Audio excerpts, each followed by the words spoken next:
Pick the Nintendo Shack and pray. Frederick from Fire Emblem Awakening says, yo.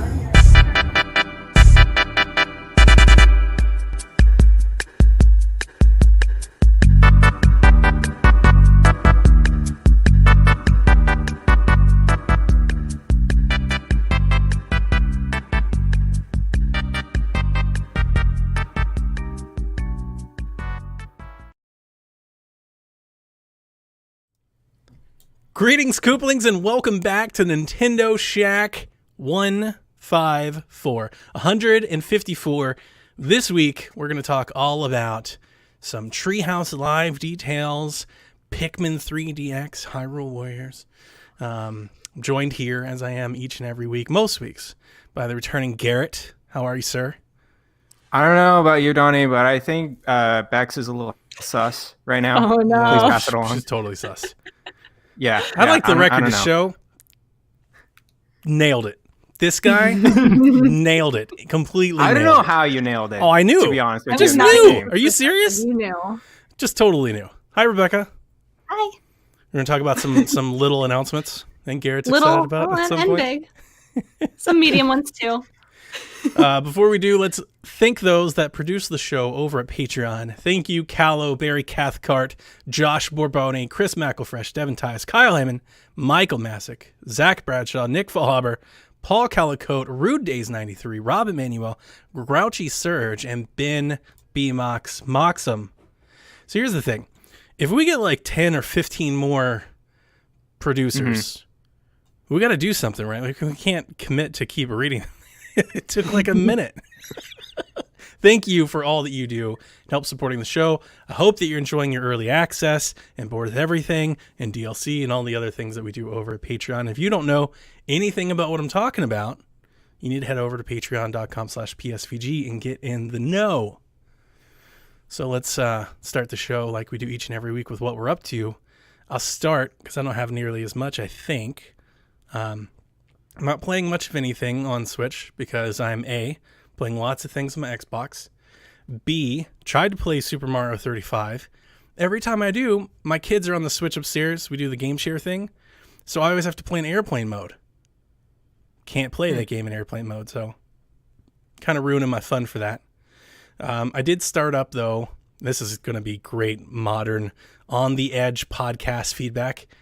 Jurassic World, the Lego game. Lego Jurassic World or whatever. I bought that. It was on sale, the Warner Brothers sale, like 2 weeks ago. I bought it for like $6. That's pretty fun little Lego game. I'm not going to lie to you. I'm kind of enjoying it. I've heard all the Lego games are pretty fun. I think they are. Like, I like Lego City. I like Lego Star Wars. I'm very excited for the Skywalker Saga redo or whatever. Some of them are hit and miss. I think it depends on how much you like the IP. But so far in this one, it's fun. It reminds me a lot of Lego Batman.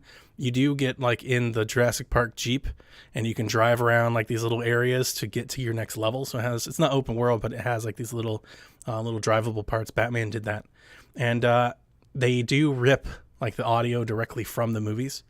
So in the little cutscenes that the characters are doing, you just hear Jeff Goldblum's voice and stuff. And it's like kind of bad, which makes it kind of funny. You know, because it's like kind of low quality. So that's really fun and I'm enjoying it. And it's just that Jurassic Park theme, you know, that music. You could swing it down and like all the dinosaurs are in Legos. So they got like weird faces and their jaw lines are broke and stuff. It's very fun. I'm having a really good time. All of the characters have differing abilities, which I always enjoy in the Lego games. I think that's how you make a really good Lego game because you're not doing the same stuff over and over again. So Dr. Grant has like a shovel and he can like look up bones, and then his wife can like double jump like super high and she's like more athletic and stuff like that. So I'm having some fun with it. I'm playing a game for review. It is a Halloween themed game. Ooh. I did tweet about it, but I'm under embargo to talk about it. But I started playing it today. I'm very, very excited to share that with everyone else. So, yeah, I'm playing some things, but not really. I feel like I'm going to be this way, too, for a few weeks. I was thinking about that over the past week. Like, I'm not really in the mood to play my Switch a whole lot. Like, just none of the, like, I've none of the games, like, on the near horizon are really doing it for me. You know, so it's just like either replay something, which is fine. It's kind of what I'm doing on Xbox. I'm replaying some things, but like I'm kind of in the mood to play like a single player game. Like I've been playing Hellblade and Mafia, and so it's like I'm kind of in that mood right now. There's just not a whole lot of that, particularly on Switch. So Xenoblade, you got Xenoblade Chronicles right there, waiting for you. I could always go back. I stopped in chapter 12. Not that far off. Yeah, Probably not. probably not. I was thinking of going back to Astral Chain as like the one that I want to redo. Okay. Yeah, I was thinking about doing that. But yeah, just kind of messing around doing like I got Roller Coaster Tycoon.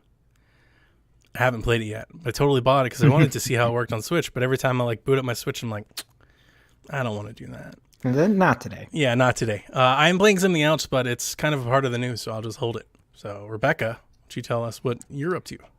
So I bought a 2DS.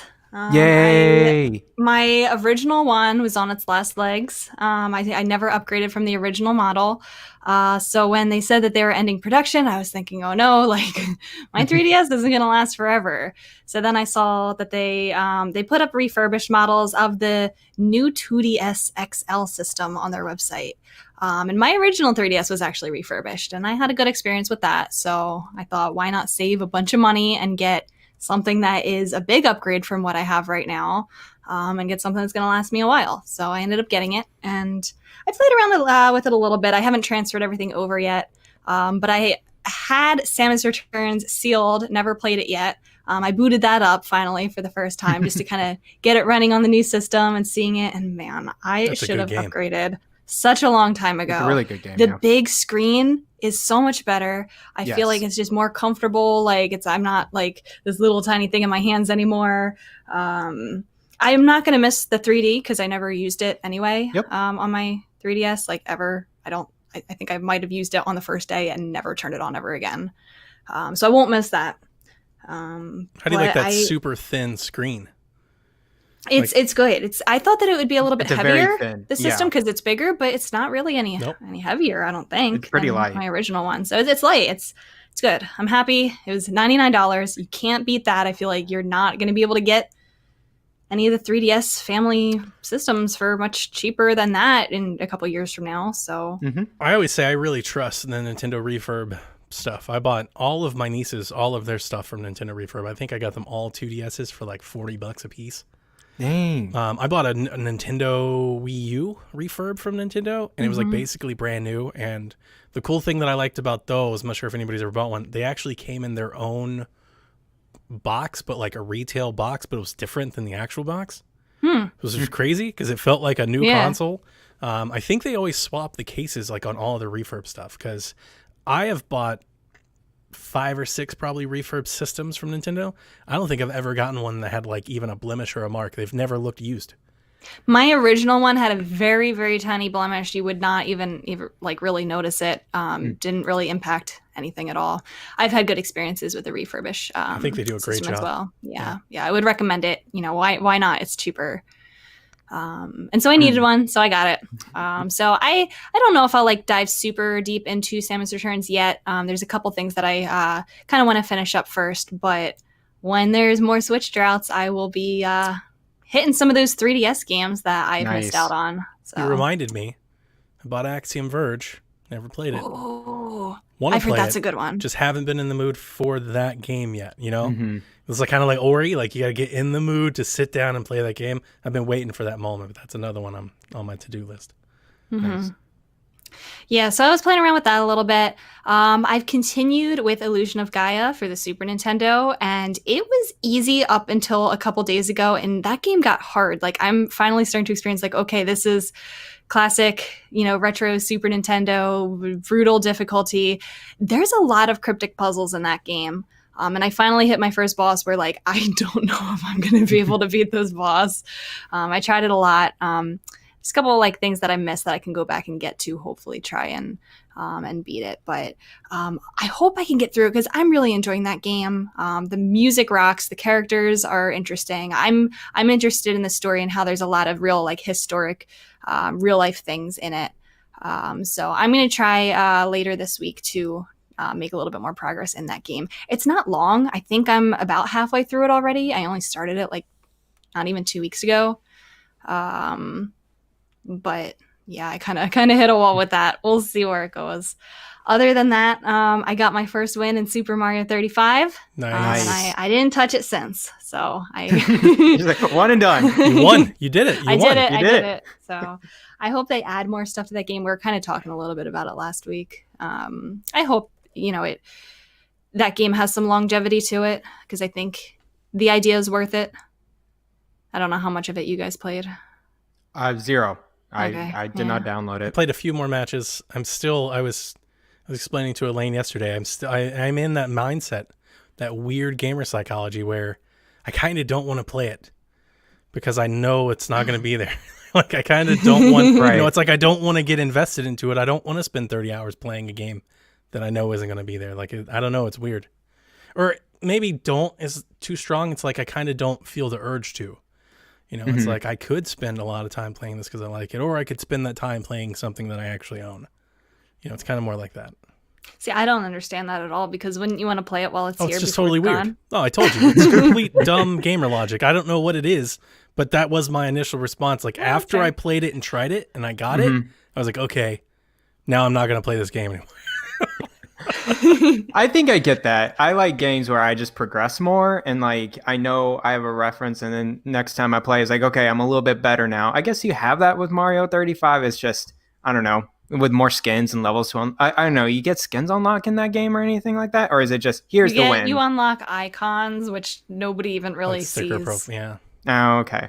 Yeah, that game's just gonna be forgotten once it's left. If it's like this in It's like this a game. Yeah, I riddle or feel like something? they need to do something like how Fall Guys is adding all those skins, and I feel like things that They are. have season 2 there. And now they're season 2. They're bringing people back. Like people are jumping back into it. There's reason to, and I think they need to do something like that. It's such a good idea. It's a shame that they're not going. They're not going all the way with it. Yeah. But that's what I've been playing. Cool. So what I've been playing is, of course, Donnie's most excited JRPG of all time. Yeah. Yeah, Atelier Ryza. Not going to do it. And I don't know the rest of the subtitle, actually. I want to explain Nobody a does. little bit. Exactly.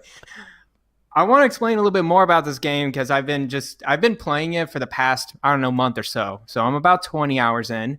And I can tell you from a JRPG perspective, this is the point where they reveal all of the mechanics. About 20 hours is like, okay, you probably have seen almost a little bit of everything in this game. And it really does have its hooks in me. Like the grinding is there and like the bosses get hard. But what's really driving me back to this game is the crafting system.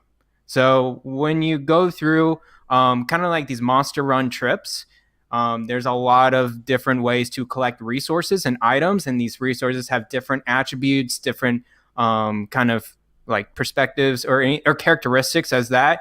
You bring them all back to your base, and then your base kind of organizes everything. Then you go to the alchemy part, and then each item you kind of try to make has its own web of stuff you need to make. You ready, Donnie? This is awful. In this web, you can do all sorts of types of different qualities, or to sell the item very high, or you can put added like traits and characteristics to like a certain weapon or armor. And even to the point of like, there's like base level weapons and armor, and then you have to go through a certain route into crafted to make the upgraded weapon or the next weapon or the next armor.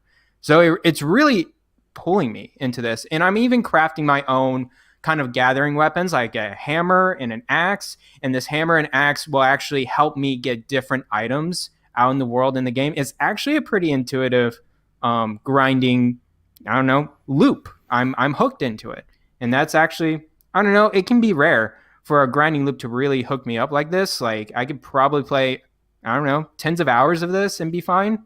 It's just one of those where I just like put it on mute. The story's not that, it's JRPG, so it's really not that great to me. It's just going through this grind that I really enjoy. So I'll continue to play it. I know this is probably not for you guys at all. I was thinking people made a really big mess of noise about the weapons breaking in Breath of the Wild, and as you were talking, I was like, that's so much better than what Garrett's explaining. I would so much rather have that. Rather just pick up a weapon Just and let give it me a break. new thing, and I'll just go with that. Like this, is there an optimize button or like an easy button? Yeah, so there's buttons where you can say high quality or low quality. So if you want to just Okay. make All right. make like That helps. make a base like cloth or ingot or whatever, you can make, okay, I want a low quality of this. Just make me a bunch of One these. of my favorite things that the Warrior series does is you end up picking up so many materials and stuff. They're like, just press the button. You just hit the button and it just does it. And you're like, all right, let's keep playing. Right. So that's what you can do. You can make a high quality item and it'll automatically do it for you. Sometimes I do it manually just because I want very specific things in weapons and armor. And then there's also, you can like destroy items too to make gems, and then you can make gems to like further enhance your items and weapons. So great. Let me ask you this, because I've put some thought into this quite a bit, because I know like Sean does this. You kind of get into this. Devin likes this type of stuff. Do you think this is a PC related thing? Do you think maybe if you got early into PC, you're more apt into this? Maybe. I mean, I've been in PC a little bit with the real-time strategy games ever I'm since talking I like was young. old. Yeah. Like I'm talking like Yeah. if you grew up in that time and you were playing, it seems to be, and this is a blanket statement, but I was just, it's like a pattern that I've noticed. There seems to be like some shared DNA amongst these people that totally love to just play a loop where they just get a purple gun for 12 hours, right? It's like a Warcraft thing. It's a Diablo thing. It's like an old school PC thing. And it's made its way to console. And almost every time, because obviously I'm me, so my resistance to that is met with, like people cringe, oh, Donnie, you need to like this stuff. And then it just seems to be a pattern, like some shared DNA that I think I always notice from you guys. They seem to be PC-ish players. It could be like MMOs, right? Yeah. So I played a lot of MapleStory, which was a free-to-play MMO, and it's still around, but like that's what I played a lot when I was young too on PC. But it's also Pokemon. Pokemon you grind. I mean, JRPGs you grind in general. But yeah, you're sure. right. This loop is MMO-ish for sure. Anyways, I'm liking it. If you guys like see it on sale and you're into JRPGs, go ahead and take a look at it. It's also on PS4, so you can check it out if you want to. I like how your voice came down when you said it. Yeah, It's it's like, also on PS4. PS4. I guess so. It runs better there, I guess. Wait, can you play handheld? No, you can't. Well, you can on Vita. Anyways, the next two games I want to just zip by. I've still been playing Mario 64, kind of in and out. It's like, let me collect some more stars. Okay, I'm kind of tired of this. I'm kind of tired of yanking the camera all around. I know everyone had Tired of that noise, the camera. Oh my gosh. And I'm sure everyone had fun when they saw my video on Twitter where I tried to do a triple jump to fly, and instead I like hit another block and went straight to the sand. Classic. Oh, that was wonderful. But yeah, I'm still enjoying it. I'm about 47 stars in now, and I think I'll just get my 70 stars and be good, the bare minimum, and try to beat this game. I really want to get to the other two. I heard if you get all the stars and you do a backflip on the top of the castle, Yoshi appears in Luigi. Oh, really? Yeah, they come down out of the sun. So I have to do that now? Mm-hmm. Okay, all right. Well, I mean, you're going to grind for a mythical hammer or whatever. Like, At least I know where progress is, Donnie. Every time I go to Mario, I fail. I lose a ton of lives, and I'm like, what am I doing wrong? Anyways, okay. The other game, Hades, I've been still splurging in and out some runs. I really enjoy it. From last time, there's no game of the year? It could be game of the year. People love this game. This game, a lot of people are enjoying it. I enjoy it too, but I don't like to obsessively play over and over and over again. Sure. But like every time I go back, it doesn't feel roguelike to me. Ooh. It feels like a game. I always feel like I'm doing something better or something different. There's always different weapons to try out. There's builds that are always unique, including like the spear and then like the bow and the shield. It's so good. And then like I probably played maybe 30 runs or so, 25 to 30 runs. I have not hit a single like run where the dialogue was the same in these characters. Every time I go to the first boss in the second boss is speechless, but the first boss I hit, every time she speaks, it's something different. They have something It's so many words and so many lines and so much creativity and into this game. I really implore people that really do enjoy, these isometric, action-packed, artistic games. If you're a Supergiant fan, even if you're not a roguelike fan, you gotta try this out. I'm feeling the FOMO on this one because so many people are saying so many nice things about it. Like, I want to play it. Just to say that I did, kind of like Dead Cells. That's exactly what I did with Dead Cells. I went in Dead Cells. I played for like 3 hours. I was like, I got it. Not for me, and it's in the back. Right. But that's what your feedback is exactly what I keep hearing and seeing on Twitter and YouTubes and podcasts I follow. People are saying, like, we know if you don't like the word roguelike, but play this anyway. Like, people keep saying it's the exception. Like, this is the exception to the rule. So yeah, I'm probably going to cave at some point. And that's pretty much it on my end. Cool. Yep. We're going to get into This Week in Nintendo, but I see in the chat, Rebecca, we have some breaking news. We have breaking news. Kyle just let us know in the chat that they announced another Splatfest for Splatoon 2 that they're going to be doing. This is one that we had last year, but they're redoing it again for Halloween. Trick versus Treat. Splatoween. Yep. Trick. We Team you can Tricks. pick either Trick or Treat for your team, and it is from October 30th through November 1st. That's cool. I forget who won last time, but I think I picked Trick. Of course, Trick is that's the ultimate choice. We had a Treehouse Live presentation where we got a really long demonstration of Pikmin 3 Deluxe, like a really long demonstration of Pikmin 3. I was sitting there, I was just like, wow, they were really putting in the time on this one.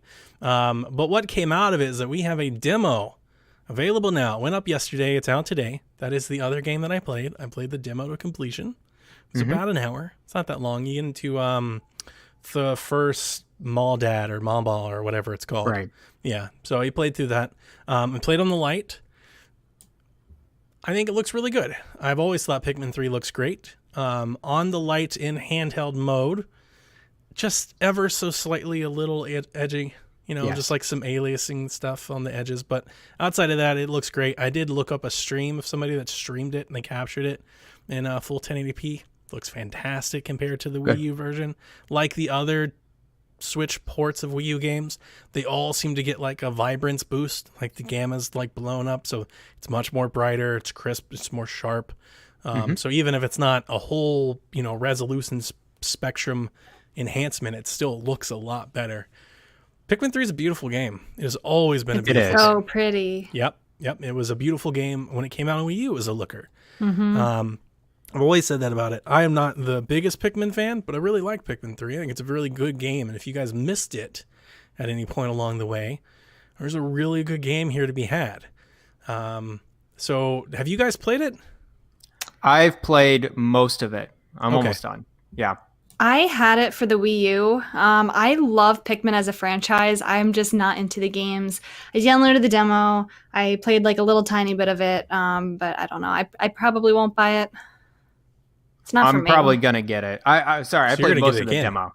Oh, you played the demo. I got you. Yeah. I thought, but not the game. I played most of the demo today. It's really good on Switch, on the regular Switch resolution as well. Yep. I haven't played it before, and I'm really digging it. I'm loving that gameplay. Good. So, yeah. That excites me. The controls are okay. The lock-on is a huge improvement because I was a little, and when I first got into the demo, I started moving my stick around, and I was like, I looked at the controls and it said the lock-on was the trigger. So I started like trying to lock on to everything that I could, and it wasn't working because it really doesn't start locking on until you get the actual items in the game. Right. Like I was just trying to lock on to like, hey, this tree over here, lock on and throw it.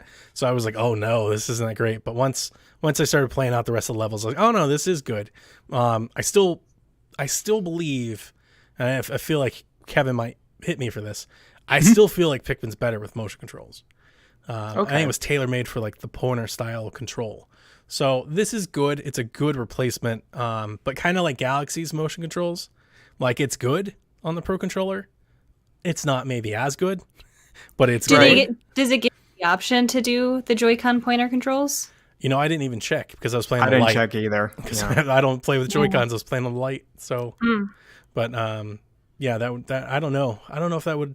My experience with the Joy-Con is I don't really like the motion, the Wii pointing. I don't think it's as responsive. Maybe that's just me, but like Dan in the chat says it does have Joy-Con pointer controls that's still. good. Nice. I feel like without the infrared responder, you're always like doing the calibration to recenter. It just doesn't That's feel true. one-to-one as it used to. But anyway, it's a great game. They do have the new side story stuff. I read about them today. Obviously, we didn't play them because they're in the demo. I am not going to rebuy the game. As much as I like the game and I want to say nice things about it and I want to encourage people to play it, I have already played it. And I have it on my Wii U. I'm not going to buy it again. This isn't one of those ports I'm going to double dip for. Totally going to double dip for 3D World, but not Pikmin. Doesn't seem like there's a ton of new content in Pikmin 3. The side missions, these little epilogue things, they're just like time trials. They're like, hey, go find the battery. You have 2 minutes. Like, there's not a lot of story expansion. Like I was kind of hoping that the whole deluxe treatment, they were going to add a lot to it. We were thinking multiplayer with bingo battle or some, put some new stuff in it. This doesn't seem like they put a whole lot of new stuff into it. So maybe they have ideas for Pikmin 4 and they're saving it for that. We were talking a lot about that today. So I think this is a good time to bring any of that up if you guys want to chat any of that out. I think we've talked about this, quite a while ago. I think the reason why Pikmin 3 Deluxe exists on the Switch is because they either scrapped or started over or whatever with Pikmin 4. I see a lot of people predicting that it'll come next year, but I don't know that they would have taken the time to do this with 3 if they have 4 almost ready to go. Yeah, you said that earlier. I was interested in the reason why. Like, you don't think they would launch a game in the same franchise back-to-back years? Not for Pikmin. I don't think Pikmin sells well enough to warrant that. Who's going to buy 4 if they haven't played 3 and vice versa? It doesn't seem like the kind of game that you would want 2 right on the shelves with each other, so close to each other. Well, I mean, it could be a full year apart, right? What if it was October of next year? It could be. I just haven't heard of a game that has done that, or a franchise that has done that. A remake. Pikmin's size. Yeah, of the smaller-ish franchise. Caliber. But yeah, Caliber. I think it could be possible though, because Nintendo's doing this kind of sneak drop of these games, right? With Paper Mario, and now with Pikmin 3. I mean, I could just see this Pikmin 4 could be a summer game, could be smaller. They don't have to bring the hype to that as much as, I don't know, Metroid Prime 4 or something like that. I think the best way to potentially raise awareness for Pikmin was to make Pikmin 3 available. Like, if you were planning, let's say the plan was at some point to bring Pikmin 4 to Switch, let's say it's next year or the year after, then I would take the opposite approach. I'd be like, we need to get Pikmin 3 over here so people that don't know what the hell Pikmin is, because I don't think there's a lot of people out there that do, have a chance to do it. That's true. But because it is low effort, probably not very much budget to do this. Yep. Get some new Pikmin fans, especially. It's going to sell more than the Wii U version did, just because. Just because more people have a Switch. So the way I look at it is, and that can only potentially help Pikmin 4's release chances. It's true. Right? It can't hurt it. I don't think. I don't think, or at least the way that and maybe this is just completely wrong, but the way that I think about games, I would never be like, well, I'm not going to buy this game now because I bought a similar game last year. It's like, I bought Call of Duty every year.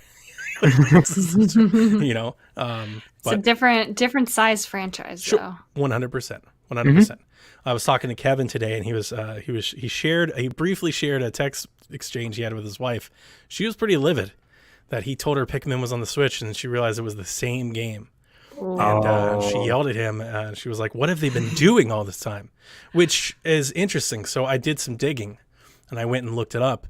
The parallels Pikmin 3 have to Pikmin 4 are quite striking. Pikmin 3 kind of did the same thing. So Miyamoto, I think and I'm this off memory, but I was reading on it. You can read it. It's on Wikipedia. Pikmin 3, I think Miyamoto announced in 2007. It was like an E3. Do you mean Metroid? Did you mean Metroid? No. You said parallel to Pikmin 4? Yeah. Like in terms of its kind of development and its kind of development news cycle. Right, announcement. Yeah, kind of announcement. Like in an interview in 2007 at E3, Miyamoto was like, "Yeah, we're gonna work on a new Pikmin game." Oh, I see. What you and mean. then in 2011, he was like, "Yeah, it's almost done," and then it didn't come out until 2014. Interesting. The game was being talked about, and people were looking for it for 7 years. Poor Pikmin fans. Exactly. That's the reason I wanted to bring that anecdote to the show because when I started reading about it, I was like, this apparently is the way Pikmin goes. Like, they've done this before. And I think it's very likely that they did have it planned to be a Wii U title, and then maybe something just didn't work out when they were, pushing it for the Switch, and maybe it had to be started over. I don't know. For a long time, I'm not going to lie to you, for a long time, I had taken the stance that I just think Miyamoto's kind of old. I just think he kind of misspoke. I'm not even... Do you think he might have been things in his mind talking about Hey Pikmin? I know that's a big theory. I don't think so, because when Hey Pikmin came out, he said it wasn't that. Like, he went on record, but he also said Pikmin 4 was coming. So maybe that was the case. Another theory that I've seen that I think is plausible, maybe Pikmin was being thought of as a mobile game. I think Pikmin could make the mobile jump well. Yes. So, like, I thought about that too, and maybe that was scrapped because we've seen them do the mobile thing and then kind of pull it back. Or maybe he just thought that they were going to do, maybe at the time he said it, they had this engine for Pikmin 3 and he thought he was going to do Pikmin 4 and they were like, yeah, no. Games get canceled all the time and we usually don't hear about it. So one interview, people will run with that. That doesn't mean anything though. Yep, 100%. So anyway, long story short, folks, if you haven't played Pikmin 3, it's worth your time. If you have played it, I don't know about all that. And I do feel like I feel the gap now. Because it's, as I was saying earlier, it's like I'm kind of like just sitting here with my Switch, I think, until, we'll talk about one game that comes out. But outside of like one indie game, I'm like, Mario Kart Live, baby. Anytime you want to get on over here. I just want to say with Pikmin, it's so weird. It's a very weird game. And I do like that about it. Yeah, that's the cool thing about it. I love the weirdness. I love it. It's so quirky and like, how does this make sense? The cop pad and their little voices and then a little ghost Pikmin. And it's just, it's bonkers. And thank you for the achievements, Pikmin. Thank you for the PSN trophy dopamine hit that I'm getting on that screen. Now I'm looking at all those achievements. Turn that stuff off. I don't want to be bothering me while I'm trying to play my game. Also in that presentation, we got more Hyrule Warriors Age of Calamity information. So we saw that it will feature the same map of Hyrule as Breath of the Wild, and we will use that to kind of hop between stages and areas. You can go to towns, blacksmiths, do the next stage. That's so much better than like just the timeline menu. I think it looks so much cooler as the map, and I feel like you have so much more agency over it. You'll be cooking recipes. You'll be Korok hunting. I don't think they will, because like they've done this in the past. The Hyrule Warriors game, you had like the Skulltulus on the map, right? So you had to get those. I think that's what it'll be. But I was loving the idea when they said, I saw the tweet. I was like, what if they put like Korok and stuff like in the menus and stuff like in outside of the level game? But like if you just saw them, because they do that stuff on the websites. You go to like the Nintendo websites, they always have like these little games and stuff that they hide in the foreground and stuff. It's like, that would be kind of funny. You could do the runes, which they showed a lot of rune combat off. I absolutely love the addition of runes to the Hyrule Warriors gameplay formula. The animations look awesome. I want to throw those bombs and like it looks so much better. It's so much bigger and grander and more impactful and action-y. So I love it. We got to see Zelda. We got to see Urbosa. We got to see Impa. We got to see Lon Lon Ranch, which has a lot of people excited because it looks just like it did in Ocarina. And I did mention here, I put this down, the stream mentioned that Urbosa's friendship to Zelda and her late mother will be explored. So expect that to be a big part of the backstory. Donnie, I'm so disappointed you have nothing in here in the notes about Pura and Robbie. Oh, that's right. Yeah. That's the highlight. Oh my gosh, they looked so cool because we see Pura. She was so like young. She was like 9 years old in Breath of the Wild. She did the reverse aging thing. She looks so cool in this one. I love her. My favorite. Robbie looks so cool too. My favorite takeaway legit was Impa. Impa is badass. Like she's so awesome. OP. Oh my god! I was like, she's from Naruto. Like she got the hand signs going, man. Yeah, and she can like clone herself, and she kept in the Hinox battle that they had. Herself? That's Naruto. Oh my god! The Hinox battle that they had made it seem so much bigger than I at least remember when I was playing Breath of the Wild. Like the enemy looks so much bigger, like on screen, on scale. I was like, this is insane. It looks so much fun.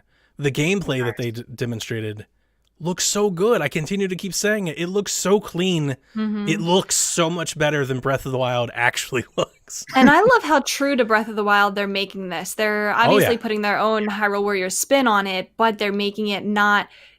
It's at the end, it's not going to seem so much of a Hyrule Warriors game, I don't think. It's going to seem like a Zelda game with Hyrule Warriors elements, which is the opposite of what the original Hyrule Warriors felt like, where it was a Hyrule Warriors game with Zelda elements. This is going to feel like a Breath of the Wild with Warriors elements, to me. Okay.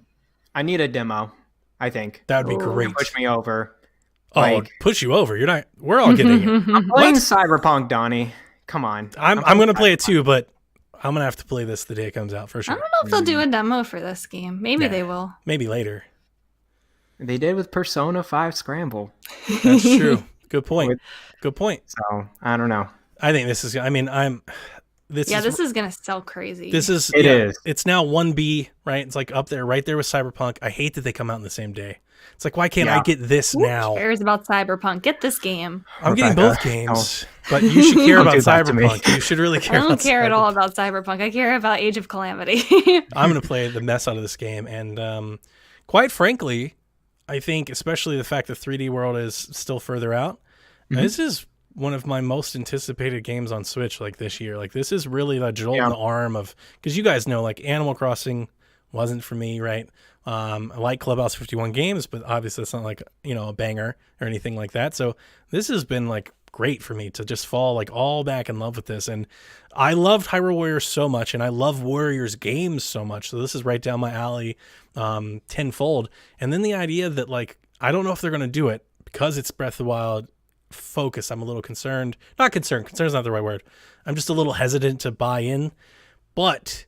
The Warriors games typically have a very long tail with lots of DLC and season passes and stuff like that. And I want this game to get that. I don't know if it will, but I would love like Master Quest DLC and like all the Breath of the Wild stuff that they did. I would love similar versions of that.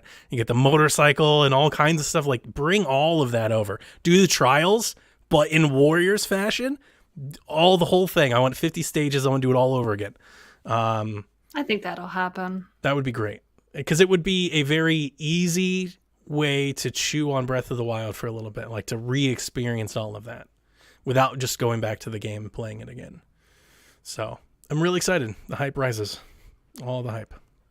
I got so emotional when I saw Lon Lon Ranch. Oh my gosh. Really? We get to see how, because it looks exactly like how it did in Ocarina of Time, and we get to see how it gets destroyed, and oh my gosh, we're going to see lots of things like that. I think we're going to see the Temple of Time. We're going to see I want all of those cutscenes. Castle Town. We're going to see everything that's going to make us nostalgic and emotional and amazing. It's every detail. I want to see every brick get exploded. I don't want any I don't want anything like glossed over, and then they came and the town was destroyed. No. I need to see it happen. I want to see all of it. Don't. Do you think we're going to be doing missions where we have to play as the champions against the Blight Ganons and then die to them, like the forced death mission? Oh my God, that's going to be so good. You're going to fight a death mission. You're going to fight as long as you can, but it will be futile. You will have to lay down your sword at some point. And I think the Warriors formula will do that excellent. I don't want it, this is the kind of game where I don't want anything spoiled for me. I'm probably going to go offline for days when I play this. I think that's... Yeah, because the story is going to be so well. I mean, at one point in time, you would call it not canon. So, listen, Hyrule Warriors 1 is not canon, but they explicitly said that this is. Yeah, it's canon. This one is. Both of them are. They're canon. They're all canon. They're canon. It's a Zelda game featuring Link and Zelda. Okay. Totally canon. Okay. Anything else? I'm excited. I'm excited that this is on my Fantasy Critic games pick. So really? Hopefully it does really well. How did you do it? Don't you draft at the beginning of the year? Yeah, so I'm with the PlayStation Trophy Room. They're doing their own little Fantasy Critic. Oh, so as something comes out, you guys can bid on it or something? We already picked I bid on this one. So it was announced, in mid-year. I was able to bid on it and grab it. It was just announced in August? Yeah. You can still bid on it even when it's announced. Okay. I got you. So Yeah, Okay, yeah. You have okay. limited spots Man, to. Garrett, if you guys do that again next year, I want to. No, that we sounds so should much do fun. that. We should organize. We fan should. next Oh my year, god, we definitely in the beginning should. of the Listen year. to that, Nintendo Shack. You have a draft something coming at some point. Yeah. Garrett, Yeah, you are now the gambling manager, whatever we're Sounds into with it. Bookie. Yeah, you're the bookie. Auntie's $100. No, I'm just kidding. Shack treasurer. It has been decided. Rebecca, the Red Lantern is out this month. I'm so excited. Get excited. This game, we've been excited for this since like what, 2018? Yeah, Oh my gosh. dog sled game. 22nd. Here's the thing. It's $25. It's supposed to launch in a Game Pass, Ooh, but they didn't announce They it. didn't say that. No, here's the didn't thing. say that. A year ago, they have a tweet that they totally do. They're like, Yeah. we're so happy to announce the Red Lantern launches on the Game Pass. And then today or this week, they announced it's coming to Switch and PC on the 22nd. I think I read somewhere else also Xbox, but I didn't see the word Game Pass. I think it still will. I hope so. I don't see that changing. If they don't, I'll buy it and play it. Totally. I want to play this game a bunch. But if it does, I'm going to play it on Xbox because Game Pass. But it's interesting. Really excited. It has Ashley Birch, who plays the Musher, as you kind of survive the Alaskan wilderness as you try to get you and your team of dogs back home. It's a roguelite experience. That's never been my thing, but this has been determined as a narrative roguelite. Yeah, me too. I have tried roguelites, whatever the difference is between them. I'm not really a huge fan of them typically, but something about this game just really catches me. I love the environment of it. Like you said, it's narrative driven. I love Ashley Birch. She's amazing. So I think everything about this game I love. So I think I can be open-minded about the genre. And it seems like it's going to have a lot of replayability. I have a friend, Brody, who played this at PAX East this year, and he really liked it. It's good. So Did you play it on Switch? I think it was on Switch. Maybe it was either Switch or PC. I'm very interested in seeing like some Switch video or some feedback from anybody that's seen it on Switch. I would love to know if it looks as pretty as it does, right? Because it looks like kind of like Life is Strange-ish. It looks really good. I kind of want to see My it. headcanon is that it takes place after Life is Strange, where Chloe Price goes out and decides to get a bunch of dogs and do the Iditarod. That would be Because wonderful. You never see the musher. You never see the musher True. or get a name for her. So that to me is Chloe. She wants to start a new life as a dog musher. I love that idea. That's amazing. That's my headcanon. Donod certainly agreed to that. Yes. Yeah. So that style, I would love to know, like, how does it make the way to Switch? Is it like real fuzzy and like not super sharp, or is it Right. look great? You know, I would love to know that ahead of time. But I'm excited. Like I said, I didn't have a whole lot of things that I was like, can't wait to play it. This is 2. This is it. So, or number 3 for me. It was after that last direct. It was Hyrule Warriors, Mario Kart Live. Now I've got my 3rd game, the Red Lantern. So I'm excited.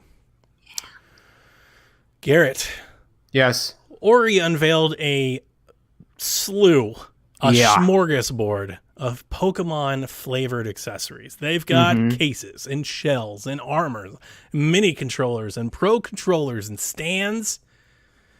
And they've got the Split Pad Pro. Yes, they do.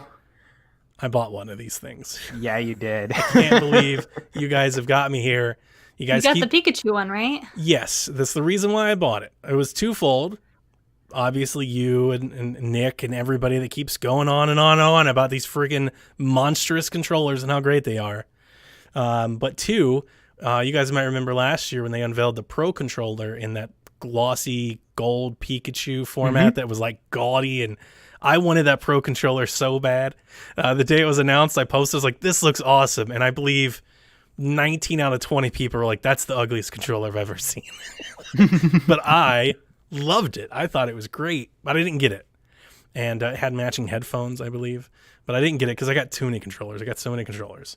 But because they brought that same style that I always wanted to the Split Pad Pro, and my kids are constantly playing on the Switch, so I was like, all right, Oh, you need these then. I'm going to get the controller that I want, like the style, and it masks how monstrously Game Gear big these things are.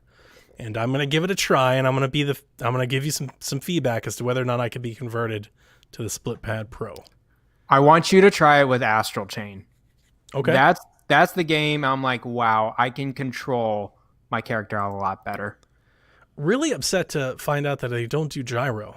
That's kind of let down. Yeah, they don't do gyro. Yeah, I actually found this out recently with Splatoon. I played Splatoon this past Exactly weekend. the type of game I was thinking about with that. With some friends, and it still works fine without gyro. I actually really got used to it. So anyways, it's fine. So I'm gonna get those, and I'll talk about those a little later this month. Rebecca, a mother and her son have sued Nintendo. They filed a class action lawsuit against Nintendo for the Joy-Con drift issue. I just needed some compressed air. They didn't have to do a lawsuit. For the tune of $5 million in damages. How is that even possible? I feel like when you're doing that, it just screams that you're trying to get money, like an easy way to get money. Nobody actually had $5 million in damages from a Joy-Con drift. A family member must be a lawyer. What? Like an expert lawyer. Is that like trauma? Does Joy-Con kill your entire family? Counseling for the next 20 years? Like, how is it $5 million? Like at most, like $5,000. At most. 5 million? What? Sanchez's lawyers argue that Nintendo hasn't done enough to fix the issue or warn customers about it up front. I'd agree with that. Quote, defendants continue to market and sell products with full knowledge of the defect without disclosing the Joy-Con drift defect to consumers in its marketing, promotion, or packaging, the complaint reads. Well, my big thing about it is, didn't Nintendo respond and say, nah, Joy-Con drift isn't an issue? They did. Yeah, sort of. They literally did. That's not right, because they are fixing Joy-Con drift for free, so they're acknowledging already. I think it was more in the tune it's not as big an issue as people seem to be trying to make it out, and only they, I think, would have that data. So here's the interesting thing about this. I read into some of this. Garrett, you might be able to help me. I'm not sure how much you know here, but I read into some of this, and there was a lawyer who went on record that were like, if they can prove that this is actually definitively a real issue that plagues most of their products, then they actually have some legal ground to stand on. Nintendo does need to disclose that. But the fact that Nintendo, we got that apology, sort of, that non-apology. Kind of, yeah. But the fact that they are fixing any of them that people have for free kind of null and voids that. What ultimately the case comes down to from a legal perspective, as I understand it, I'm not a lawyer, so I'm not claiming to be the no, but from my research that I read into it, is if the plaintiff can make a definitive case that this plagues a majority of Nintendo stuff, and I don't think that's possible. Because while they did a poll, I think, on Reddit that got 25,000 votes, and they may get signatures from people, there's 50 million Switches in the world. That's 100 million Joy-Con. You would need a majority of all Joy-Con sold that have drift, and that's just not possible. And I think that's the difference, right? People are mad. There are gamers that are mad on the internet about their Joy-Cons that are drifting. That doesn't mean all Joy-Con drift. And I think in our social circles and on social media, I don't think those two things line up enough for people to believe it. All you see is people whining about Joy-Con drift. So obviously they all drift, but it's there's 100 million Joy-Con in the world. Yeah. Can you prove that most of those Joy-Cons actually drift? It's probably not possible. Even if they are, you can't prove it. And I like how Nintendo's doing it, right? It's we understand this can be an issue for some folks. That's why we have this customer service where you can bring it in and we'll fix it for you. And as of now, they've had capacity to do that. And if they have capacity to fix all the Joy-Cons, then it's not really the biggest issue as in 80 or 90 million people have. But to set the record straight, my Joy-Cons do drift. And I went to the Hori Split Pad Pro, and everything's fine. So just get that. Mine drifted, and then I used the contact cleaner to fix it. And it works now. I thought that they would. I don't know. I thought that we would have seen a change in the Joy-Con when we got that new Switch model, the new one. The new SKU one as well. Yeah. I don't know. I'm surprised they haven't already. That was my take when they were talking about re-engineering projects. Remember? Yeah. They would go and try to fix the Joy-Con. I think if they have a Switch Pro, I think that might be a big part of it. Oh, for sure. Yeah, they may have like a whole new Joy-Con solution that we're not even aware of that they'll prop up and proponent.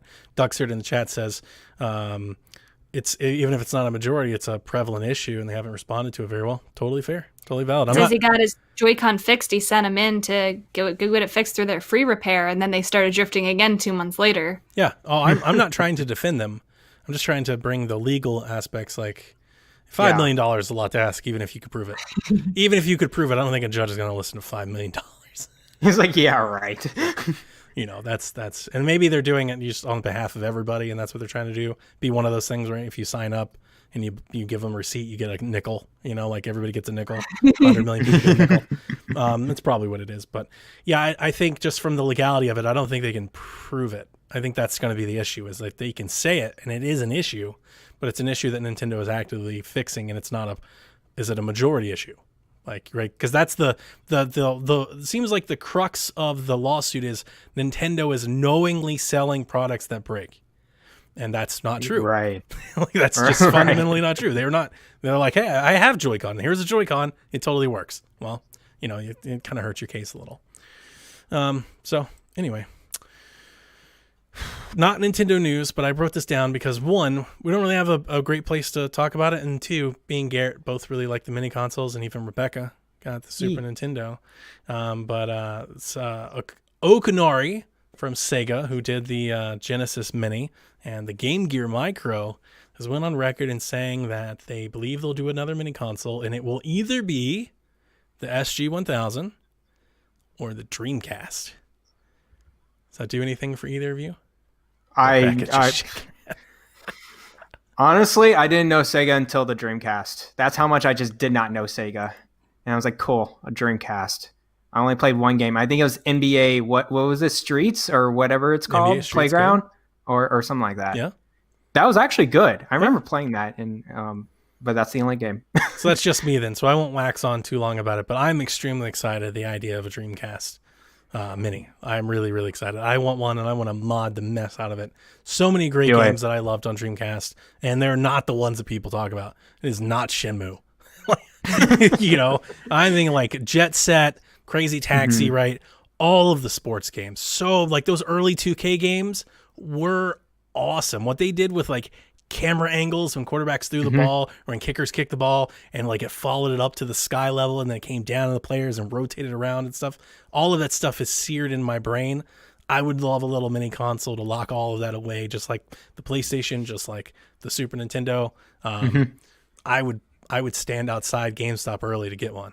I'm always for these types of consoles. They're making their old games easier to play. I'm always for that. Yep. Get some Crazy Taxi, some Virtua Tennis, sports games and Resident Evil, Clock Towers, like get all the horror stuff. I'm all for it. I want all that stuff. So I was excited. I wanted to put that in here. Garrett, there's a little news story. A very, very tiny news story, all right, as Rebecca called it. I didn't say anything. I don't know if we should mention it in this podcast, but Capcom's, most successful franchise of all time, that is Monster Hunter World. Their new game, Monster Hunter Rise, they had an interview with the series producer and director, Ryozo Tsuchimoto and Yasunori Ichinos, right? At Eurogamer, and what they really wanted to put it out there is that it's trying to grab best of both the handheld space of the Monster Hunter games and Monster Hunter World. And so I'm just gonna go a few things what they said in the interview, just like a quick summary of it. Development started with this game in 2016, so it's actually been a while. It's actually before the Monster Hunter World even came out, and they started with the RE engine, which is At first, there was no games actually coming out in the RE engine back then. But now they have so many in other main consoles, and they mentioned that this is the first RE engine game coming out on Switch, is kind of cool, and they're targeting 30 FPS. That's interesting, because I was under the impression that RE engine didn't work on Switch, and that's why the Resident Evil games haven't come. Yeah, so and then they mentioned that their engineers did a fantastic job to bringing this engine onto the Switch and targeting what they can, and they love the no loading times between maps, right? So Monster Hunter, the previous handheld ones, there was a lot of load times between just sections of this map. Whereas in this one, it's much more free, right? No load times, just like Monster Hunter World, but now it's going to be on one Switch. Big load, and then you're let Yep. loose. That's good. Yep, prety much. So that's other why than the that, game looks so great. Yeah, the Our engine is the amazing. Yeah, exactly. Yeah. Yeah. All the move sets that are actually in the game are from Monster Hunter World. They're going to be modified, of course, but I think that's really good because the handheld ones are pretty finicky.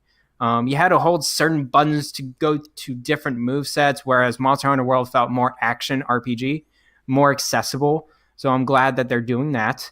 There's no additional weapons, but the wire bug that we have seen that, it's kind of like that kind of hook shot, boomerang coming out, being very vertical about it. You can use that in a lot of different weapons and different way of attacking the monsters. So you can up to the side, you can go up top and like smash all the way down with your sword or hammer, or you can shoot from above. I think that's kind of cool to see. There's very unique weapon and armor sets, just like in the handheld Monster Hunters. So this was an interesting question from Eurogamer, which they're not going to talk about it, but they do not know anything about a Switch Pro next year, even though they're targeting next year in March. But it's an interesting quote here. We're trying to make the game work as best as it can on whichever Switch you have. So that's an interesting quote that I see. Non-answer. I know. They said they don't know. They have no idea what Nintendo's doing, like with plans of a Switch Pro. But we are working towards the lowest denominator handheld Switch. You're going to be able to play it very well with this game. Other than that, local wireless play is a must-have. So in the other handheld Monster Hunters, that's how you played multiplayer with others, and from the ground up, they wanted that too. So you don't need a Nintendo Switch Online account to do some local wireless play if you want to. So of course, with all these kids running around with their multiple Switches, they can play together. That's cool.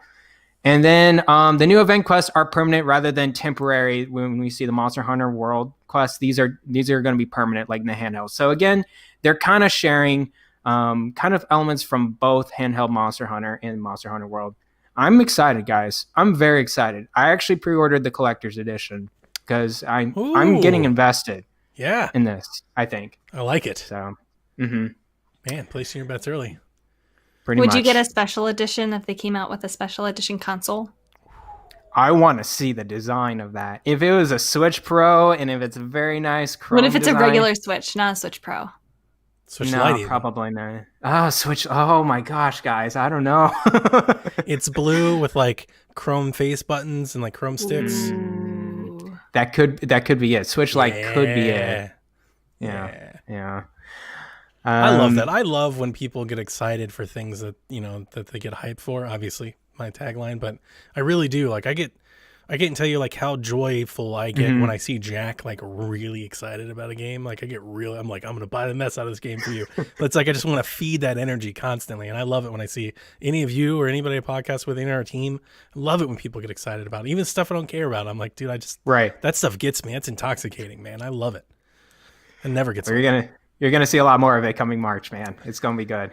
So Sakurai did a Smash presentation over the weekend. Yes. I'm going to let you break down all the stuff about Steve because, to be honest with you, I didn't watch it and turned it off when the news broke. The Travis touchdown is coming to Smash. Rip. As a Mii costume fighter. Yeah, and it looks like a chibi version of Travis touchdown. Sorry, Donnie. Yeah, this one... Here's the funny part. It does sting a little because I was really thinking it was going to happen. No joke.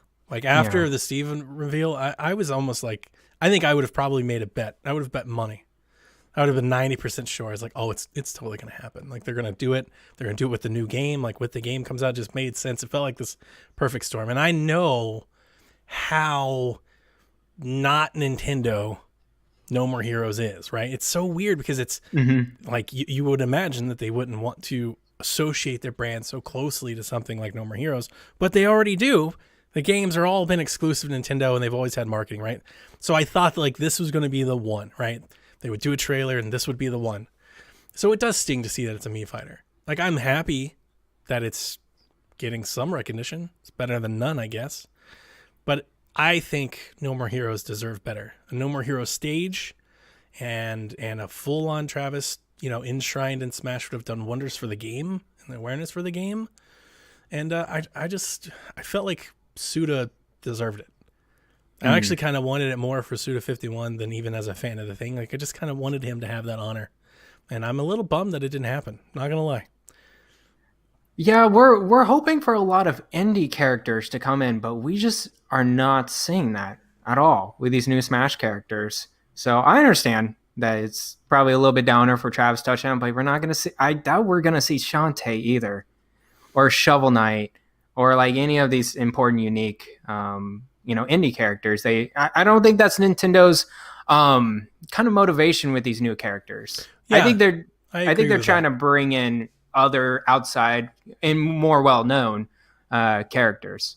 Yeah, I would agree with that. I thought what Travis was doing and like the whole marketing thing, I just thought it made sense this time. Minecraft started as an indie. It did. I played that in 2010 as a beta. Oh my gosh. It's just like a legacy, right? And that's what I mean by for like Suda. Yeah. It's like, look at all that he's done. And in the No More Heroes franchise, just for Nintendo, but just even overall, look at all he's done, and I don't know, like it felt like it made sense. He's a sword fighter. I'm glad it's there. I'm going to buy the DLC. I'm going to buy it anyway. I'll play with it. It just doesn't, it doesn't look great either. Like as the me face, it's just like, come on. Yeah. It just doesn't work. Give him one of those hats or something that just make him look different. Like just as a me fighter, I don't like it a whole lot. It's got a cool jacket. You get the beam katana, that's okay. But yeah, I'm not gonna lie to you. When it came out, I got about 7 notifications that were like, "Donnie, did you see this?" I'm like, "Yes." Everybody thought of Donnie. I see it. Trust me, I see it. And it's kind of a Salt bummer. in the wound. Kind of a bummer. I don't think any character not getting in would make me sad or like bummed, except for this one. So that's what it means to me. Like this is the one character they're like, it's not happening. I'm like, that kind of sucks. I wouldn't be upset if Shantae didn't get in. Right, I would love to see her if she did, but if she didn't get in, I wouldn't care. This one I actually cared about. It's a franchise that means a lot to you. Does it? Like, I love it. We all associate it with you. Like I have the case. I love it. But it's not Zelda. You know what I'm trying to say? Like, it's just such a. I was really liking the idea that they would support a game that's just so kind of out there. Like just get a little crazy with it. And I just wanted to see it. But no, they're playing it safe and conservative and Steve and, and that's fine. Like I said, I get it. I understand it. Just don't like it as much. Yeah, I know. A No More Heroes stage would have been awesome. Okay. I'm going to go through this real quick with this breakdown moveset. What I just really want to emphasize in this 40-minute presentation Sakurai gave, it is probably one of the most unique characters and well thought out character moveset I have seen in Super Smash Brothers. They did a fantastic job with Steve to bring in all the Minecraft elements into this character. So let me just give a little bit of a summary. So every time you begin a battle, Steve or whoever the skin you choose, you begin with a crafting table. And then with that crafting table, you craft your weapons, actually. So you actually have to go down and pick up resources. And these resources are unlimited. But you see the kind of the Minecraft breaking of the blocks at the bottom. You get, wood, iron, and gold or whatever. And then you can quickly craft your pickaxe, your sword, your wood axe or whatever at this crafting table. And those are your weapons for attacking. Like a normal /A is a sword. And then whatever the highest quality is, if it's diamond, you can craft a diamond sword and attack characters, and that'll give you more damage, right, to hit your opponents. And then also, depending on the stage, you can get very different resources. So they mentioned that the Corneria stage with the big fox ship, that actually is almost exclusively iron because it's all made out of metal, whereas the Kirby stage is all wood. Because it's a wooden stage, so they made some thought with that. Put a lot of work into it. They so really cool. did. Other than those resources, you can actually get redstone, and then you can actually make TNT. And so your down B special is TNT, and then you can. So in Minecraft, you create redstone connected to the TNT. You can create a pressure plate or a trigger or whatever at the end to make the TNT explode. Same exact thing here.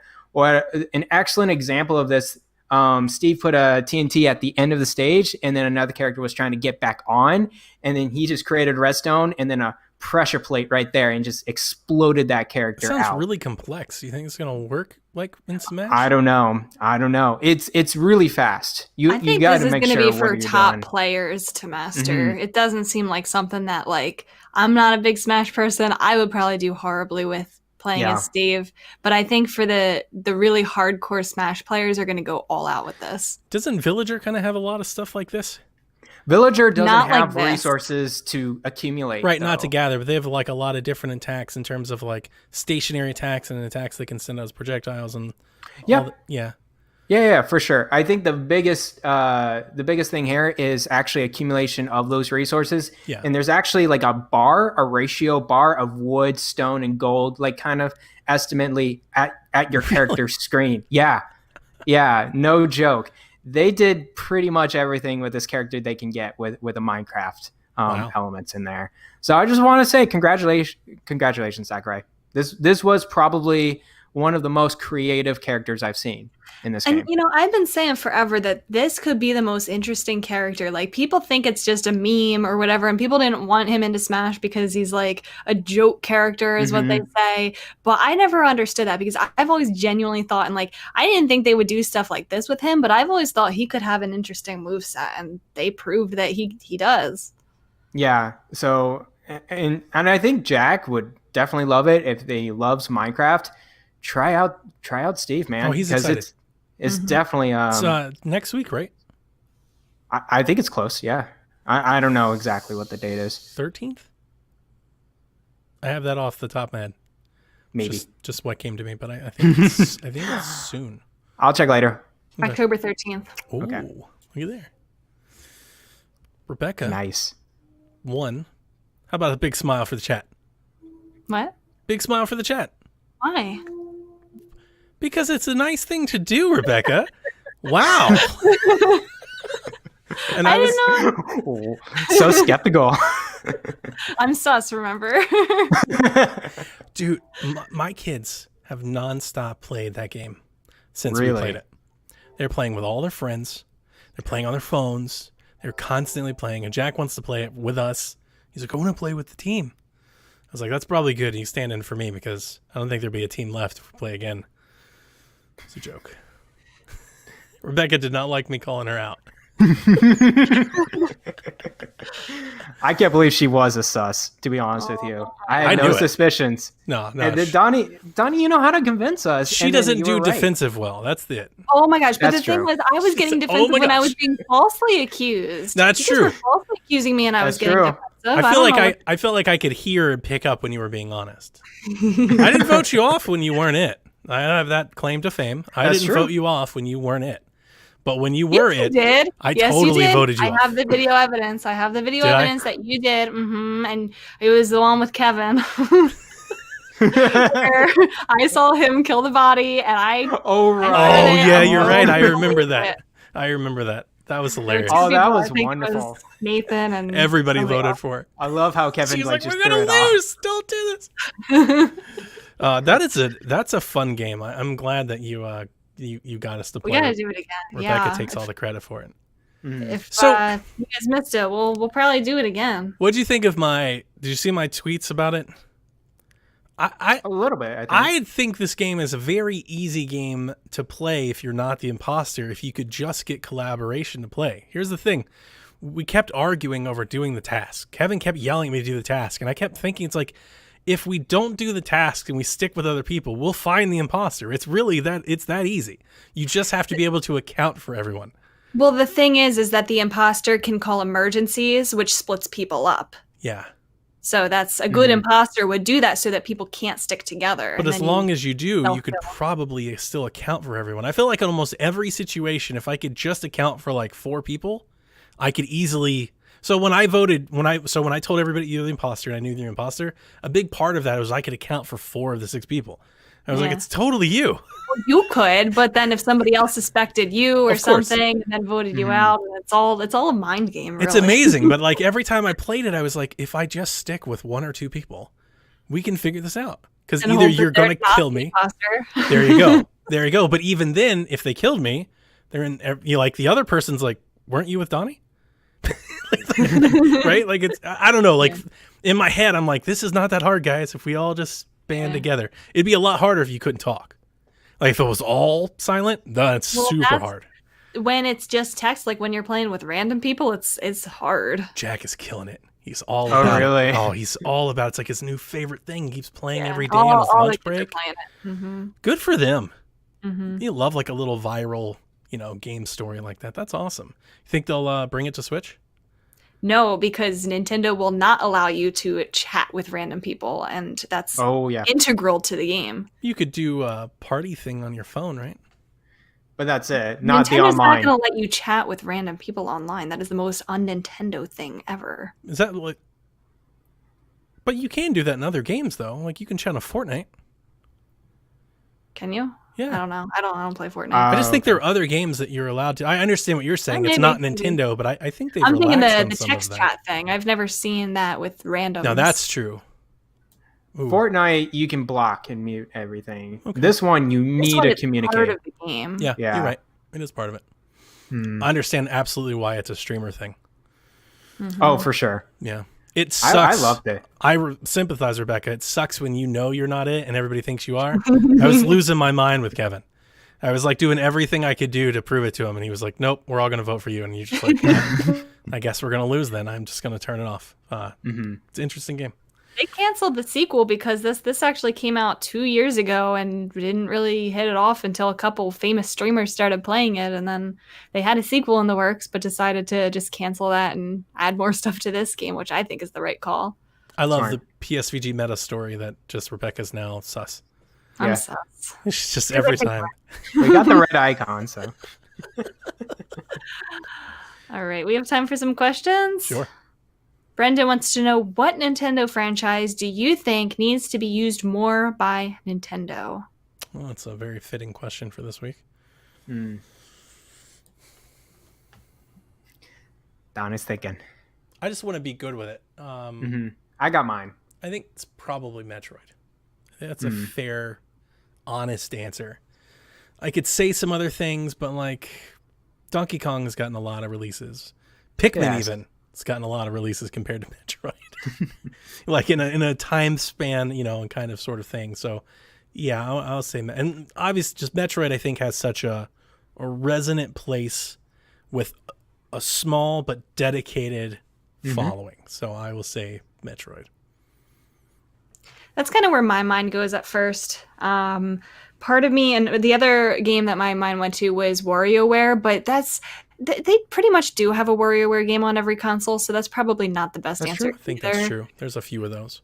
I don't know. Just me recently playing Earthbound. I would like them to be more with Mother. I know every single time I say that, Mother fans come at me with the franchise ended. It's over. It got wrapped up. But I think there's other ways that they could keep that franchise alive without making a fourth game. Also with Metroid, it's a shooter. And it feels like a big AAA thing, and I think that's where some of their other games, when we talk about caliber or prestige of game, a Metroid done right is an event. That's a big thing. So that's another reason it's like, you should probably do that a little bit more, Nintendo. Like, people like that. Give me Advanced Wars. It's a good you only gave us a few games on handheld. And I feel like I haven't played these games, but I mean, I played probably the first round on an emulator or something. I want more turn-based tactical RPGs. That's one of my things. Just throw that into the mix. But also, you can make it very well. This is like kind of a cool setting, right? With war machines and everything, and you can make it really broad out. I'm thinking of like, have you guys heard of Valkyria Chronicles? Yeah. I'm thinking those types of games.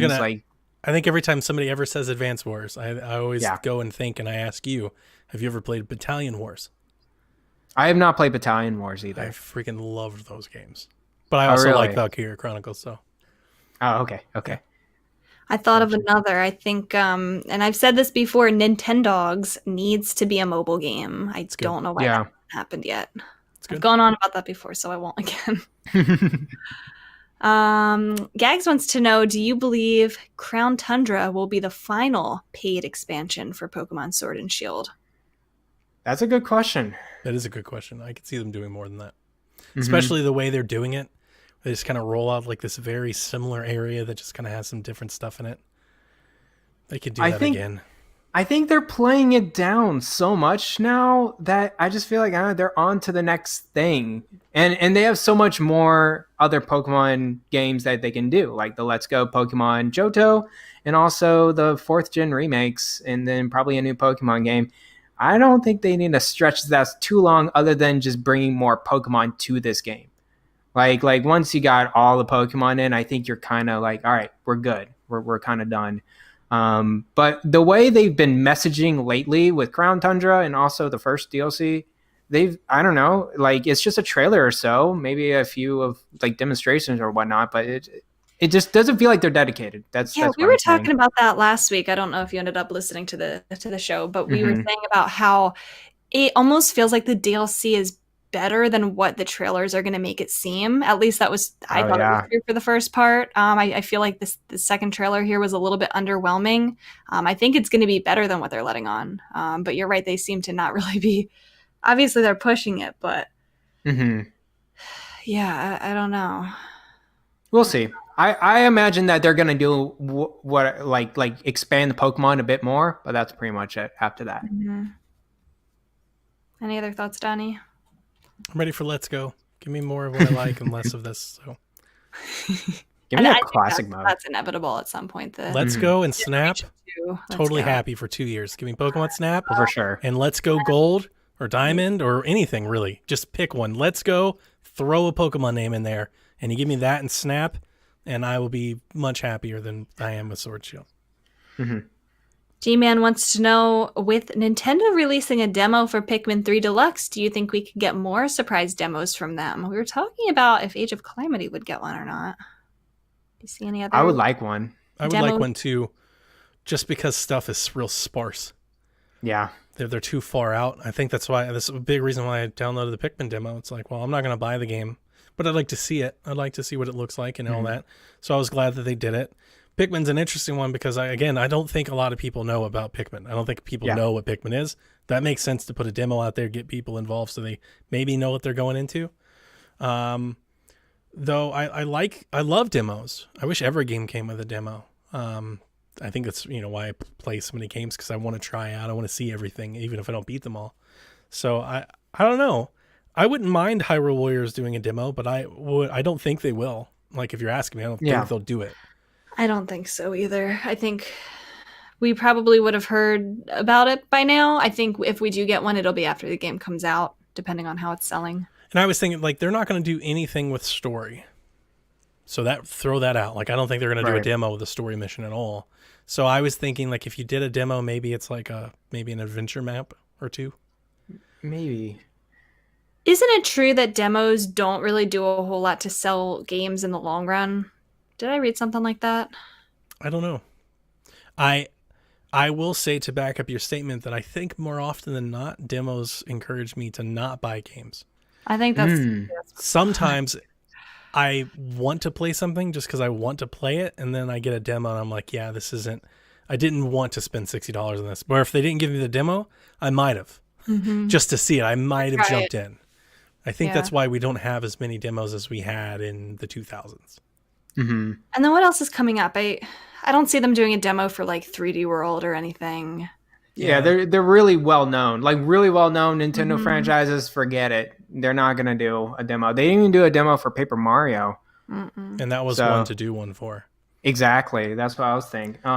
Also, Bravely Default 2. We had a demo, but the purpose of that demo, and always with that company, is to fix things, actually. It's like, here's an early demo. Let's just test this out of this random middle of the road story mission. But yeah, I think, demos in general, I think Pikmin 3 is a special case because, as Donnie said, it's a lot of us non-Wii U owners didn't know what Pikmin was. Pikmin 3 didn't, I don't think Pikmin 3 sold well. I'm gonna look it up. Yeah. I think it sold well for Pikmin, but I don't think it sold. I got Pikmin 3 for Wii U at 1.27 million sold.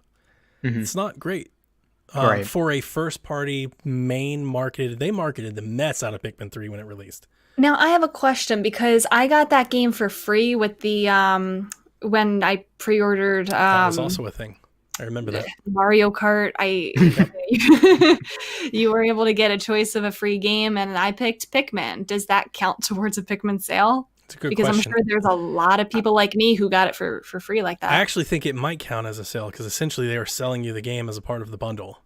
Yeah. Pikmin 3 also like shot down in price. For years, you could pick up a copy of Pikmin 3 for like $6. You know, like even now, I still think a box copy of Pikmin 3 is not super expensive. So, and it's just like $1 million's not bad. Anytime a game sells 1 million copies of anything, like that's pretty good. But Still a top Nintendo franchise. in Nintendo's level, they want more from their first party tentpole games than 1 million sold. And people are like, why do we get so many Mario and Zelda games? Sell more than 1 million copies. Yeah, That's why don't we get more Metroid games? pretty much. They don't sell 1 million copies. That's kind of it. And that hurts to say, right? It sucks. That's what I was saying earlier in Discord. It sucks if you were like, I love Pikmin or Kid Icarus or Earthbound or Metroid. It sucks if that's your Zelda. That sucks. But I get why franchises like Earthbound and Metroid aren't as popular. Why do you think Pikmin doesn't have the same pull to it?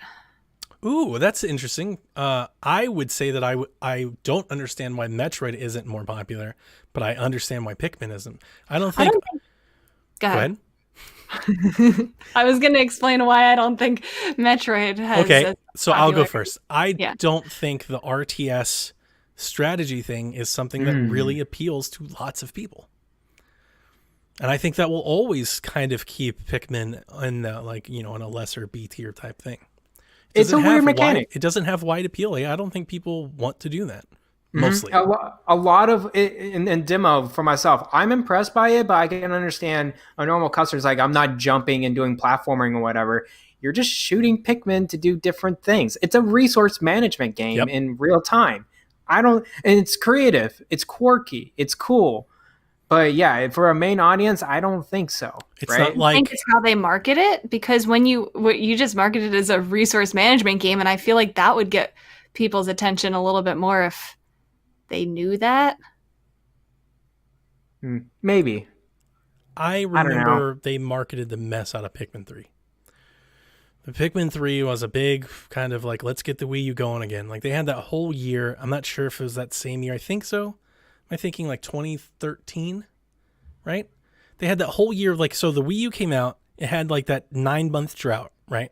And then they were like, here we go. We're going to get the Wii U going. And Kart, Smash, Pikmin 3, they had a great year. And the Wii U still didn't have a heartbeat. Like they gave it everything they had for like a full year. And that's when we knew, like, oh, they're in real trouble. Because Mario Kart and Smash were amazing, and it still didn't matter. People still didn't care. And Pikmin 3 was a part of that. It was, you know, Yoshi's Crafted World part of that bigger, but it was a part of it. And even Yoshi's Woolly World sells better-ish, you know, but around the same. But I think it's just the RTS part of it, to be honest with you. It's just that. Because it's not like Fire Emblem, right? It's strategy, tactics, warfare, but Japanime, story, people are there for that. Like there's a lot of circles of gaming that Fire Emblem appeals to. Pikmin is obscure. I also feel like it's in a weird in-between between being like for kids and the strategy of being for adults, because it has that appearance, the cutesy, you know, that it would be for kids. But when I was booting up the demo, there's a lot of reading in it. And I don't think that would really catch a kid's interest. My kids never read. So when that's in the game, I'm 100% just being honest with you. My experience, I can only speak for 2 kids. My 2 kids never read, and they plow through that A button constantly. And I'm constantly yelling at them about what to do. They get stuck, and I'm like, well, if you stop and read what the hell they're trying to tell you, but they don't. So that might be part of it. But whereas Metroid, on the other hand, Metroid's a shooter. And it's complex and all that, but it's a shooter. And in a lot of ways, Metroid could be thought of like Halo. You could totally do a Metroid Halo game. And I think that has big appeal if done well. Metroid Prime was a big deal. It didn't sell a lot, but it was a big deal. It's a big stage getter. It's a big attention grabber in the market. It grabs attention. People pay attention to it. So I think Metroid is like a whole different scale than Pikmin just because of that Yeah, reason. Metroid has a lot more appeal. Yeah. I don't think that's a fair comparison. Shooters are big deals. Like anytime you shoot stuff in games, like you're off to a good start. Like a lot of people like shooting stuff. Dave B wants to know, do you see any more collaborations with third parties to make more mechanical entries using their own gameplay style? Not limited to just Zelda. Obviously, the Hyrule Warriors gameplay is perfect to the story of Age of Calamity, he says. I hope so. I don't think so, to be honest with you. I don't think Nintendo's actively looking at other studios to do their IP work. I think Really? I don't think so. They did Cadence of Hyrule and I know. Hyrule. Like I only pointed out. I'm not trying to just say you're wrong. Right. I only point out that they're doing more of it now than they've ever done before. I agree with you on that. I just don't think they're gonna really rely on those games as much, and I think they're gonna do that with major franchises such as Zelda or something like that. And yeah, exactly. But to be honest, Smash, like Koei Tecmo does a lot of Smash. Like it's outsourced. Zelda is Monolith, or it's second party, but they seem to be more open to lending out work. I guess it's just what I'm trying to point out. Mm-hmm. Yeah, I'm just thinking more of the smaller indie studios. Yeah, I get what you're saying. Yeah. I would love, and I think everybody would, so this isn't like news breaking, give somebody Metroid and let them make a Metroid game. This sounds if good, you're man. not going to do it your damn self, like give it to somebody else. There's a billion people out here give it to Moon Studios. Remember, publish with them and let them make a Metroid game. Give it to the Hollow Knight people. Everybody thought Way Forward. Give it to Way Forward. Give it to anybody else and let them do it. That would just Way Forward would do a good job with it. They would just print money. It's just I think the same thing like with Star Wars with EA. Every time they're like, why isn't Star Wars? I'm like, give the Star Wars license to anybody that wants to make a game and it'll make tons of money. Give it to Ubisoft with the Atlas game. Remember? Yeah, that would be really good. I would be. I mean, obviously they're doing this now, so the studio's already full. But give me more Fire Emblem Warriors. Give me Xenoblade Warriors. Like I think all of those types of things have a lot of appeal. I'm not opposed to using the Pokemon IP with anybody else that's not a Pokemon company. Like you don't have to do an RPG. Mm-hmm. Right? You could do something else. You could do a MOBA on phone by Tencent. That works. Yeah. Well, I mean, still they're doing it. I want to play that game. Yeah. I'm not lying. I thought that game was kind of cool. Mm. I know everybody hates hearing Tencent, but what they showed, I was like, that looks fun. I hope so, because I think it makes a lot of sense for Nintendo, but you have to be careful, right? Their brands are what keep Nintendo in business. You can't just willy-nilly throw it out there like anything else. Like their brands are their business. It's not their hardware. It's just the brands. That's the only reason people are there for. So you have to be working with partners that you trust. Mm-hmm. But like, could somebody do it like the ukulele people, or what was the new one that I just played? Donkey Kong Country. Oh my exactly, God. or the one that just hit Game Pass. What's that great platformer? I've been playing it. New Super Lucky's Tale. Oh, okay, yes. Give them Donkey Kong. Let them make a Donkey Kong game. That'd be great. A 3D Donkey Kong game. I'd be down with that. We're the studio that did A Hat in Time. Ooh. I know that one was popular. Yeah, it's good. I don't know if it's Nintendo good. I don't know. I didn't play it. I think New Super Lucky's Tale is Nintendo good. That's a Nintendo quality platforming game. It's pretty good. And Ukulele, the 2D ukulele game, is so damn good. It's Donkey Kong Country, man. Right. But the 3D game I didn't like nearly as much. The 2D game, spectacular. They perfected, yeah. Yeah. The Hollow Knight game, like so damn good. Mm-hmm. How about the Golf Story people? Let them make a Mario Tennis. Let them make a Mario RPG golf game. Like I could do this for days. Well, keep going. Finally get Nintendo's franchises and sprite artwork again. I would love that. 100%. Like partner with an indie dev. Yes. Give one of the indie devs like a Fatal Frame, or let the dude make Fatal Frame. Like Nintendo apparently owns that franchise now. That's what he says anyway. I think they imagine all these projects. They're not dumb. They're not like not seeing these games. They're calculated. They only take sure bets. Very calculated. Exactly. Sure deals and like closed off, like exclusive deals, very hidden. Or you don't want everyone to see it. Or like Cadence of Hyrule, When Miyamoto just loves a game, then he'll give you the game. Which is awesome. He's like, I freaking love this game. Hey, do you want to make a Zelda game? I still want Toby Fox to be involved in a Mother reboot somehow. He would be. I mean, Undertale is, Mother is the reason why Undertale exists, and I think that's a great he idea. puts his heart into projects. He's a huge fan. It doesn't have to just be indie stuff, but I think we all agree that there are people out here that are making passionate projects because of Nintendo's legacy, and Nintendo would be foolish not to tap into that. We saw that in the that Netflix documentary. Remember those guys that were hacking the carts and everything, and Nintendo sued them, and then they just made them employees? Do that. What are you doing? Do that. I would be all for it. 100%. Yeah. I would love, I've always said this. When I say this, I understand why people cringe. I would love a Metroid shooter game. Not Metroid game, but like a legit shooter. Like a Doom game that's Metroid. That would be amazing. That would be legit. Blast ball, like Rocket League, but with blasters? Yeah, do that. That sounds fun. I'm here for all of it. So, more games, better. That kind of stuff would be more well received if Metroid had a legit release. Series was, yeah. Mm-hmm. Yep. But like Samus Returns was fantastic. Oh, it was so good. I hope you finish it, Rebecca. That's I want to play it. My favorite Metroid game, maybe. I love it. I love her movement in that game. It's very fluid. I loved every bit of it. I didn't play the Game Boy. I never had one, right? So I didn't know what I was getting into. And I remember, I think Jason and I think we tore through that in a week. Both of us. We were both done. Like, we didn't stop playing. Like, I loved that game. That game was fantastic. So,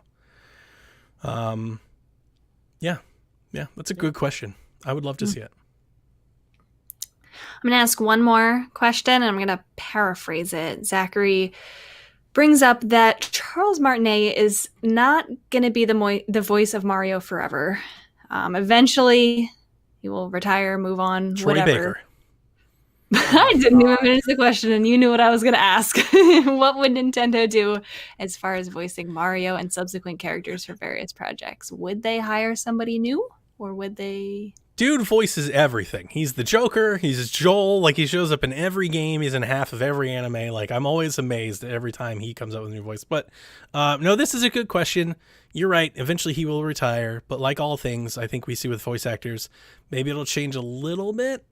But Mario doesn't say a whole lot of things. So, one, they've got a big tape library to use.